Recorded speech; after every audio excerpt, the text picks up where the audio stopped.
Where we are today is a reflection of the habits we have formed over a lifetime. Welcome to the Marketing Mentors podcast brought to you by Red Pandas Digital. My name's Tasha and I'm joined with the lovely Linda. In today's episode, we are talking about some of the habits of successful people, daily habits that is. Yeah, so I feel like we have a really good lineup of a few different, I guess, firstly, common habits that we see successful people have. And we're going to share some of our own kind of tips on these and our own advice based on what we're doing when it comes to our habits as well. But I think before we get like straight into it, I think it's important to kind of acknowledge that, and that snippet that T mentioned is that a lot of habits have been formed over our life, right? And we kind of have arrived at this place today where it really is a reflection on all of the default habits that we've formed. And a lot of people don't realize that they end up at this place, whether it's their career, their relationships, how they view the world, their general mindset. Yep. And it's all been formed from previous habits. And these habits have been formed mostly, like most people at least, by default. Yeah. And today we're talking about designing these habits so that way you can kind of look at your future. Yep. And be able to kind of visualize where you'll be. So being aware of the habits that you might have or not have, or the ones that you want or don't want. And obviously, again, that awareness that the habits you have today are there because of the shit you've been through in your life. Yeah. Or the stuff you've seen through in your life. No matter where it is, personal, professional, you are who you are because of what you've been through, which is what makes you so special, but also is the reason why you might feel a certain way when something happens, or, you know, you default into eating that bucket of ice cream at certain points of the month. Who knows? Who are we talking about right now? Most women. Sounds like me. With that said, should we get into the first one? Yeah. And so we're going to share 4 main daily habits that we see and know of with successful people. One thing that we should preface this with is habits take 66 days to be formed. Yes, not 10. Not teeth or 10. Well, I had a preconceived idea that a habit takes 10 days to be formed. I got my stats completely mixed up. I'm an ex-smoker. It takes about 10 days for nicotine to leave your body, 66 days to create a new habit. Yeah. So you can see where my mind went. But to Linda's point, 66 days to form new habits. And we got this stat from a book called The One Thing. Mm-hmm. They had around 5 years of research before they had launched that book. So 66 days to form a new habit. The One Thing by Gary Keller, Yeah. Jay Papasan, if anyone's listening wants to read that book. Yeah.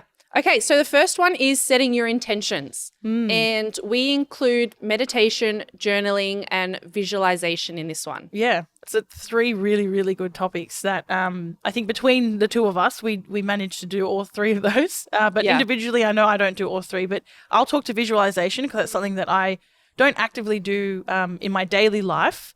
I would love to, something I'm trying to work on, but I definitely use the tool of visualization when I'm going into fights. So in the past, and it's been a while since I've been in a fight, and when I say a fight, I mean an actual amateur boxing fight, not like just random car park street fights.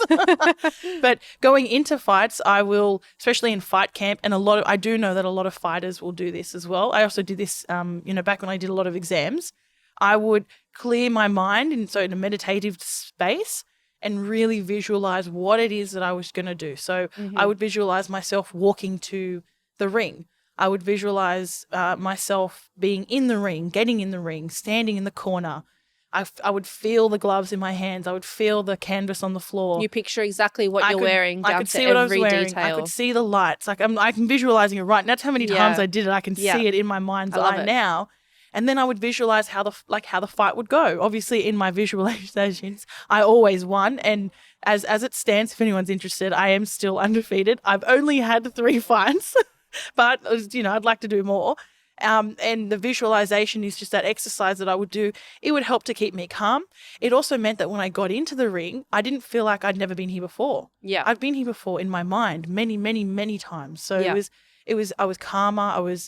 It felt like I had that experience. Obviously, nothing beats true experience, but the tactic of visualization can be applied to anything. Big client meetings, job interviews. Yeah. How are you going to hold yourself when you're walking down the hallway to that to your performance review, for example, or coming into work the next day. So visualization's a really, really cool tool that you can use. That reminds me, I used to do it, T. I don't to this day, to be honest. I don't visualize at the moment. I should.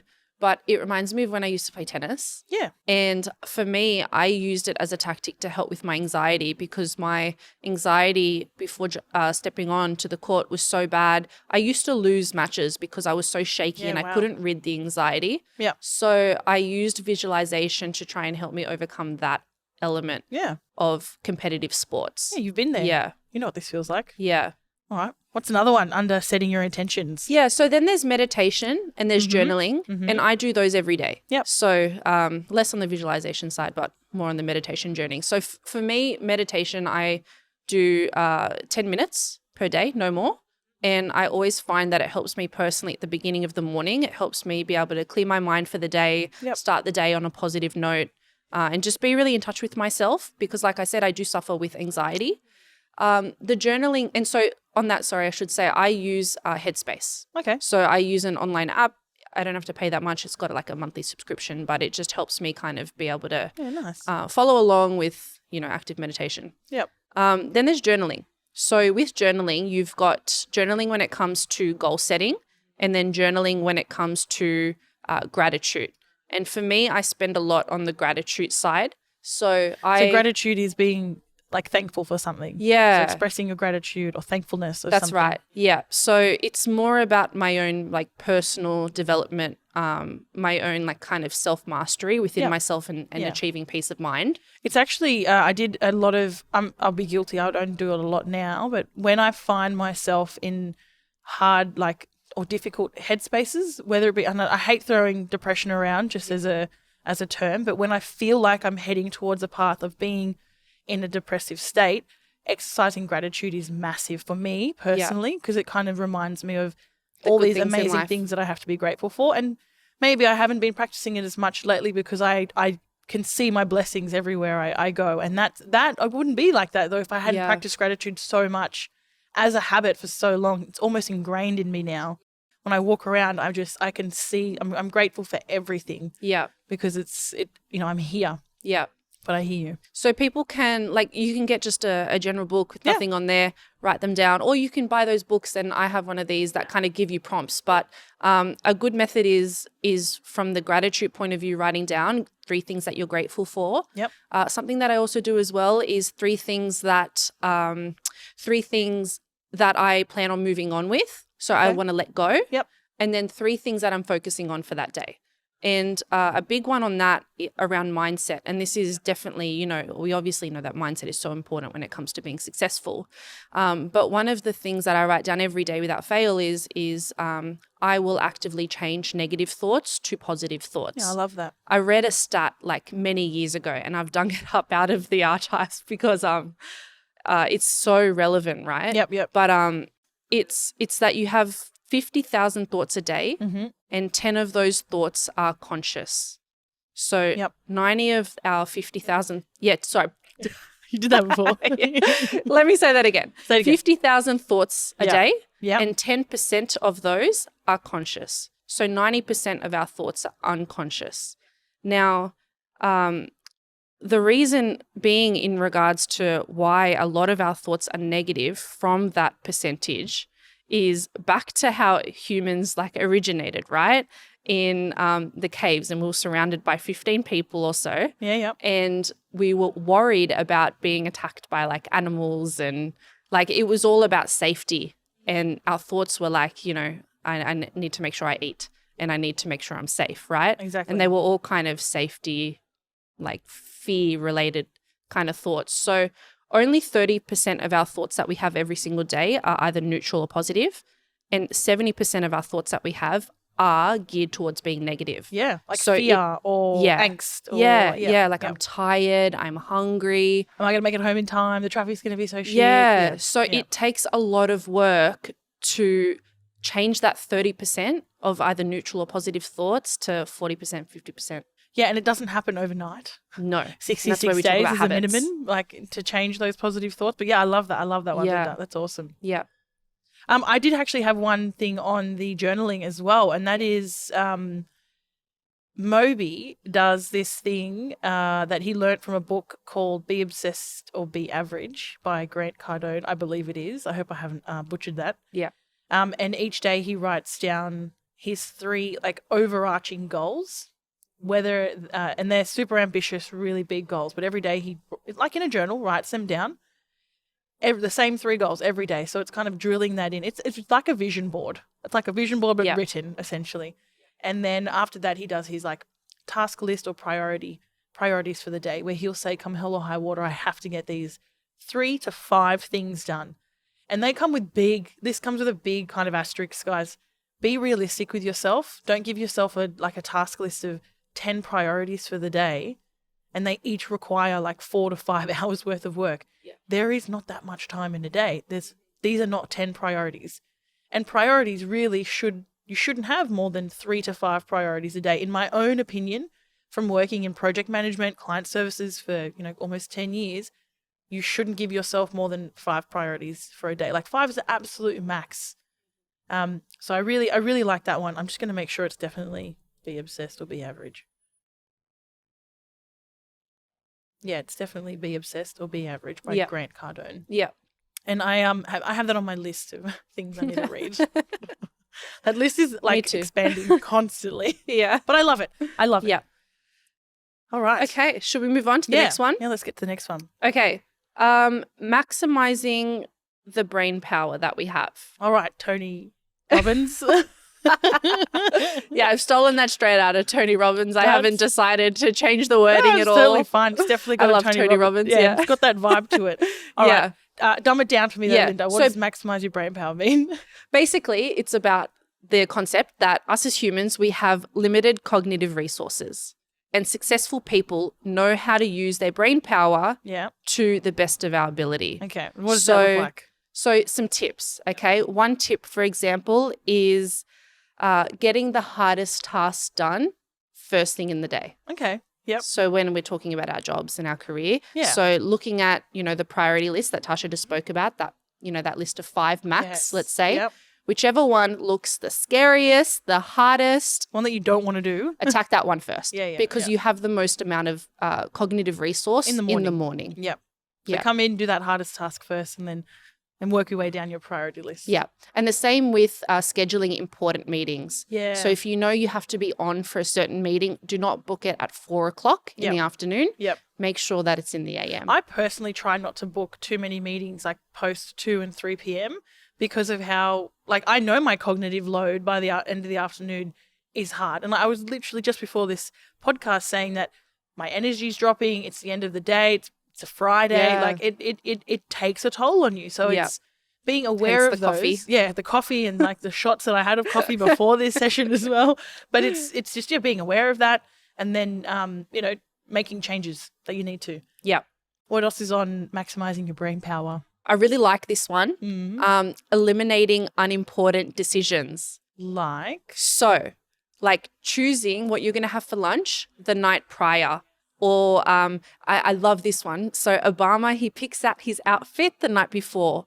So he doesn't have to use any brain power on that. Cognitive load. Yeah, during the day when it's at its peak. It's just done. For me, I call this efficiency. Yeah. I like to go to bed knowing that my lunch is ready, my clothes are ready, and that when I wake up, I just go bang, bang, bang, bang, I'm done. Yeah. And I see it from an efficiency point of view, but as Linda's saying, if you put some fancy words behind it, it's maximizing your brain power and reducing the cognitive load of making decisions during the day, because those little decisions are made for you. You don't have they all take a certain percentage away, and they accumulatively add up. Yep. Yeah. Like using valuable brain power space for more important things. Yeah. I hope they edit that twitch out of my voice. Anyway, moving along. Let's get to the next one. Okay. Another one as well, I will say, and a simple one, but it's just so relevant in this day and age, is removing unnecessary distractions, because they do take away social media. Oh, okay. So notifications. Oh, if you have your notifications on your computer and you try to tell me that they're good, I've got a very good argument. I would love to have an argument with you as to how you think that they're good. Constructively, obviously. Yeah, constructive argument. Yeah, let's do it. But they are not good. Notifications are never good on your computer when you're meant to be working. Put like a badge on something so that if you see it, you go, okay, cool, there's something there that I need. If someone urgently needs me for something, they'll call me. Yeah. And most of my network knows if you need me urgently for something, just call me. Yeah. I will answer. If I can't answer, I'll answer as soon as I can next time type of thing. Or an SMS. It's another, like, those are the two. Otherwise, it's like you got Slack, you got Teamwork, you got WhatsApp, you got Skype. Like, just turn them off. We've been talking a lot about sprints here at Red Pandas, and I feel like it's kind of relevant to that where, and it, you know, people define sprints in different ways, but the way that I've read it, and I had listened to a psychologist, she shared this information. Her name is Milo. She's in Sydney. She's a behavioral psychologist, and she talks about working in sprints is the best way to kind of maximize your brain power, and humans are best working in 50-minute sprints. So a 50-minute block, no social media, no notifications, turn off everything, work in that 50-minute block. If your task is longer than that, take a 10-minute breather if you can. 10 minutes is what you need, and then hit it again for another 50 minutes. Yeah. Yeah. Give yourself that time. Yeah. All right, let's get to our second last tip. Yeah. Which is be a forever student. So cute. I love it. Yeah, it is. What does this one mean, Linda? So it's really about feeding your mind. And I feel like this is so overlooked and we hear it all the time, but it is such a core principle to being successful in whatever you're doing.